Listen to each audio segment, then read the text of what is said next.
Hello and welcome back to James's studio in 2019. It's been a while, so I'm just gonna sit down. I'm not gonna really edit this video. It's just gonna be a long, chatty, rambly video explaining why I've been away for so long. All with good reason, I do promise. So let's just get straight into it. I have a job with the BBC now. If you follow my personal Instagram, you will not be able to miss the fact that I have finished working on Strictly Come Dancing, and that is why all of my time has been going into the work and just living my best life. So I am a production apprentice on the BBC Production Apprentice scheme, and this all came about. I knew that university was never going to be the right choice for me, so I looked into apprenticeships, and it kind of all started sort of back in March. I applied for BBC, ITV, Channel 4, and I think I looked at Sky. But obviously the BBC is the one I got, so I'm going to just kind of talk you through the process because I want to be able to remember this in 10 years time. So let's go. So I started by doing the online application, which was quite an in-depth application, and my tutor, my progress coach Laura, she helped me fill that out. The college was super supportive, helped me get through the application process. So I sent that off, and this was beginning of March kind of thing, and didn't really hear anything for sort of 2-3 weeks, and I got an email saying that I was successful with my application, and I was given a link to follow to complete a video interview. So that involved me. It was quite simple, the video interview. It was just 3 questions, but those 3 questions took me an hour and a half to get through because they weren't necessarily, they only had to be 2 minutes long, the videos. It wasn't anything major, but it was they were quite, what's the word? They were very, they were kind of the questions that you really have to think about before you answer, because you needed to say something good, obviously, because I wanted the job, and you want to impress, but you also want to be true to who you are. So I'm thinking about these answers for a while, and I go to log in, and I could not get into this system for the life of me. And I only had a week to do these questions, and I'm thinking, shit, I can't get into it. That's it. I've blown it. I can't get into the BBC. I'll have to do a few emails back and forth to the person who'd emailed me back. I managed to get into the system and finally get these done. And I sit down, I set the backdrop up, and put my light on, filmed the answers to these 3 questions, and they took a while because every time I'd do a take, and luckily you could redo it, so it wasn't the first one, that's it. You could redo it and have as many goes as you want. So I did that, and by the time I got one that I liked, I went to submit, and then the thing crashed. Oh my god, it was so stressful. But you know what? Everything happens for a reason. I had to redo each one 3 times before it would finally submit, and had I not submitted that version, who knows, I wouldn't be here today. So after the video interview, I didn't really hear much back, and I was just oh my god, I've not got it. And I came out of the video interview feeling quite confident. I was I'm sure that I've got this job because I gave some pretty good answers. I did it enough times, I was confident. And then after that, I got a phone call. Was it a phone call? It was an email. I got an email saying, congratulations, you were successful. We would like you to come to an assessment centre, which was in Birmingham. Now, I had to drive to Birmingham, I think it was on a Monday morning, and go to Birmingham. And that day was kind of split up into 2 main sections. You had the practical tasks, and then there was the interview side of things. So the 2 practical tasks we had to come up with ideas for a BBC 3 show. They gave us a brief that we had to meet, and there was about 10 of us in the room, and each of us had an individual examiner kind of person sat around the outside, and they were watching everything we did.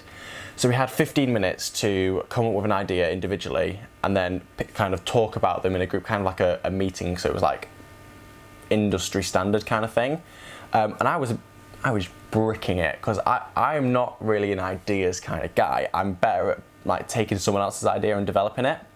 So I'm thinking, right, I've got a very shit idea, but I'm going to turn this around. So I pitched my idea. I tried to sound confident in it, and yeah, I wasn't feeling too good about it. And then someone else came up with an amazing idea, and like everyone else was coming up with all these great ideas, and I'm like, for fuck's sake, I've fucked it. Like, I'm not gonna get it. Like, they're gonna think I'm shit. And then all of a sudden, it just clicked in my mind. I was like, well, we can do that, but we can incorporate elements of that, and that obviously went down quite well. So after that, we then went and did a CBeebies themed task where we had to do some, like, it was like a research-based task, and we had to kind of test out these games and see which would be most appropriate for a CBeebies audience, and then how could we incorporate that game into a show, and then we had to pitch that idea for the show. And I ended up taking the lead on the pitch, and the guys who we were pitching to, they weren't very good at keeping like a poker face about it. They were like pretty impressed with our idea. So I kind of felt a little bit confident about that. So overall, the 2 practical tasks I was quite happy with. And then we get to the speed, it was called like a speed dating interview. It was like 5 different interviewers. I think we had like three or 4 minutes with each interviewer. They had like a list of questions to get through. And it was like, there's no worries if you don't get through them all, just answer your best. So for the first one, I used all the time and I got through all the questions just about. And I was like, yep, that went kind of well. They weren't too difficult, the questions. It was kind of like, have you used a camera before? Like, why did you apply? Like, basic interview questions. And then the next one, I got through these questions really quick. Like, we had like 3 or 4, I think it was a 5-minute window with each person. And I was just like, after 2-3 minutes, I'd answered all the questions. So I've got this, like, all this spare time. And I'm just like, oh my God, like, I've ruined it. Like, I've gone wrong. Like, I need to answer in more detail. And I was proper stressing out about it. And then I moved to the next person, and then the next person, the same thing happened. And on one of the people, I finished early, and he was like, right, that's the end of the questions, but I'm really intrigued because I told them about the music room, which is now available on YouTube, youtube.com/themusicroom. I don't even know if that's even like a legit one, but it's up, go and watch it. So I told them about the music room, and they were really excited that I'd worked on a TV show and co-produced and presented it. Like, they were really excited, so I told them about that. And I still, to this day, put this job down to me doing the music room, because that show changed my life. It was an amazing start to 2018 to filming that show. So yeah, we had the conversation about that, and it was really excited. I was like kind of gave me a little bit of confidence, but I was just like, oh my God, everyone else is like using all the time and not getting through all the questions. Like, what the fuck? I've fucked it. I didn't come out of that feeling confident. It was like 50% of the day went really well, the other 50% wasn't so well. So I'm driving back home and I'm like, who knows? And then I got a call. Was it a call? No, again, another email. I got another email about 3 or 4 weeks later, and this is kind of like end of May, beginning of June, and it had told me that I'd been successful at the assessment day, and they wanted me to have an interview with the BBC News team, because we had to fill out like what our preferences want, and I put BBC News right at the bottom because not interested in BBC News. Now you're probably thinking, well, James, you said you worked on Strictly Come Dancing, and we will get there. We will get there, I promise you. So I'm like, in an hour, and I'm like, do I go to this interview? Like, I don't, like, news just doesn't interest me. Like, I feel like they don't even care about what I'm interested in. Like, it's going to be a waste of time. I'm going to be miserable. But I was like, you know what? At the end of the day, it's the BBC of all things. Like, what the fuck? Like, they want me to go to a news interview. I'm going to go and show them that even though that's not where my heart is long term, I can fucking do it and do it well. So I got the train down to London. Sam went with me, took loads of cute pictures of me, ones that ended up in the paper that he didn't get credited for, and even to this day, Sam, I am sorry that you didn't get that credit, you deserved it. Anyway, went to this interview, and it was at New Broadcast House in central London, and I'm sat in the reception waiting for them to come collect me, and I am bricking it, proper shitting myself. I've got like the nervous shake, got a bit of a sweat on, because I'm not interested in news, and I'd done like a little bit of research on the train about what was in the news that day. Luckily it was around the World Cup era, so I think England had just been knocked out when I went for my interview, whenever that was, and I was sat, I kid you not, in the reception of MBH, and I get an email with confirmation of the music room and the date that the music room was going to go out. And that just gave me the confidence that I needed to get through that interview. And I went into that interview and I smashed it. And I never really go into like a job interview and feel like I've nailed it. But I came out of that so confident. We had to do like a sit down chatty interview with 2 people. which went amazingly well. Like, and they weren't even like gonna pretend that it didn't go well. They were giving me all the signs to say I was giving the right answers, and that built my confidence essentially. And then we had to do a practical task where we had to shoot the guy was playing a game of Jenga and had to film this sequence. I could get him to repeat it as many times as he wanted, and I had to build suspense throughout it. And I did that, and I had to edit using Final Cut, which I've never done. I use Adobe Premiere. That's what I know. I'm actually qualified to use Premiere. That's just what I use. And I'd never used Final Cut before, but I managed to edit a sequence, and he was pretty impressed with it.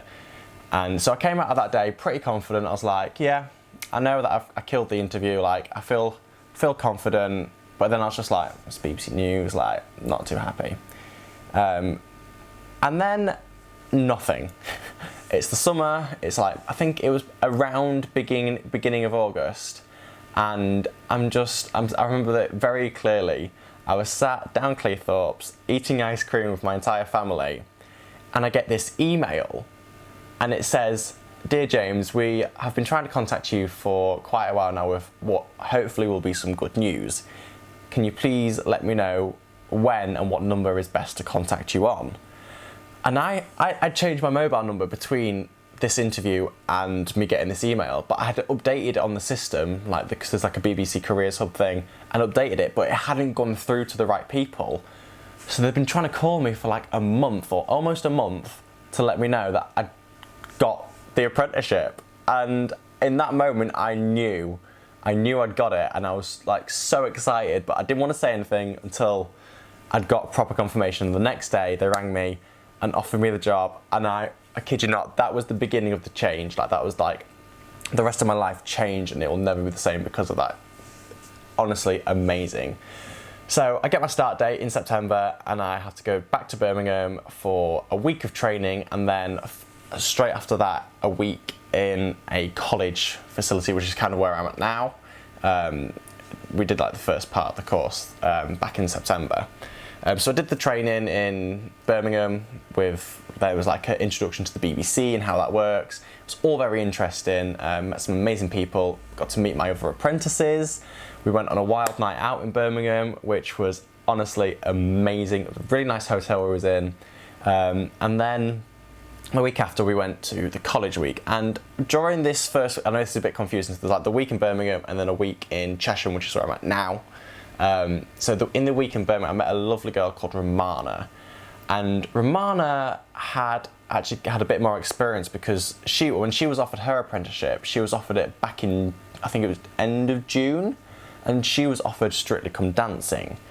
Now, it was just a coincidence that me and Romana got talking about like our placements and like how happy or unhappy we were with it. I was like, look, I'm so grateful to be on BBC News, like what an amazing opportunity, but my heart is in entertainment. Like, that's what I really want to do. Like, live studio TV is what I'm passionate about, and I've made it clear. And then Romana goes to me, all I've ever wanted to do is BBC News. Like, I love journalism. And I was like, what? They got it wrong for both. It was almost as if we were meant to have each other's jobs, and like a technical error had happened, but that wasn't the case. It happened for a reason. And that conversation that me and Romana had happened for a reason. And we spoke to our scheme manager and said, hey, Romana wants to change, I want to change, like, we want to make sure we're in the best place for us. And our lovely scheme manager got to work and making the swap happen. So we get to Cheshire, and we're in the pub, and I'd spoken on the phone to the line producer of Strictly Come Dancing, and head of entertainment within the BBC. I'd spoken to them about making this swap happen, and Kate Jones, who's the line producer, she said that she'll see what she can do and she'll give me a call back. And that night I was in the pub with all the other apprentices. We were eating our meal, and all of a sudden my phone rings, and I'm sat, you know when you're in like one of those booths against the wall? I was in one in the middle, against the back, completely trapped in. And I was like, guys, it's the phone call. I had to jump over the table and peg it into the car park and speak to Kate, where she offered me the job for Strictly Come Dancing. And I kid you not, that moment it changed my life forever. I will never, ever have enough thanks to Romana, to Elena, the ski manager, and to Kate Jones, to everyone that got me here to working on Strictly Come Dancing. Like, oh my God, there was a tutor at our college, I won't name names, but this specific tutor said that you will never get anywhere without going to university. Honey, I'm on BBC Strictly Come Dancing, the biggest show in the country, and I didn't go to university. And yes, that sounds cocky and conceited, but I fucking worked hard to get here. I had some help on the way, and I am forever grateful for everyone that helped me get here. And that brings me to today. Strictly Come Dancing has finished, obviously. We're in January now. I will do a complete video, kind of like this, based on my Strictly story, because it is quite a special one. I had so much fun working on that show. I'm hoping that I'll be able to work on Strictly again next year. We'll have to wait and see. And right now I am back completing the next part of the college side of the apprenticeship. It's like the BTEC side of it. I'm here away for 2 weeks, and yeah, I'm back on YouTube. I really want to get back into doing like these long chatty sit down videos, and just talking about life. And for me, I just want to document this because this is an amazing experience, and I'm so grateful for everything, and I'm forever I'm trying to stay as humble as I can because not everyone gets this opportunity, and I'm so fucking grateful. So yeah, that's it. I feel a bit out the loop with all these YouTube videos. I don't know how to end them, so I'm vlogging again. I don't know where I've put my camera, but I am vlogging today, and this week, so that will be up in due course. I'm not sure when. I'm not going to put restraints on myself. Like, the vlog will be up. I'm going to film another video this week about my Strictly journey. There's some amazing stories that I can't wait to tell. And yeah, so stay tuned if you're not subscribed already, because I don't know what the schedule's coming up like. So subscribe, turn that bell on, and let me know if your tutors ever kind of try to knock you down and say you won't get anywhere without uni. Let me know. If you work in the industry, how did you get there? I can't wait to read all your comments. Thank you so much for watching, and I'll see you next time. Bye bye.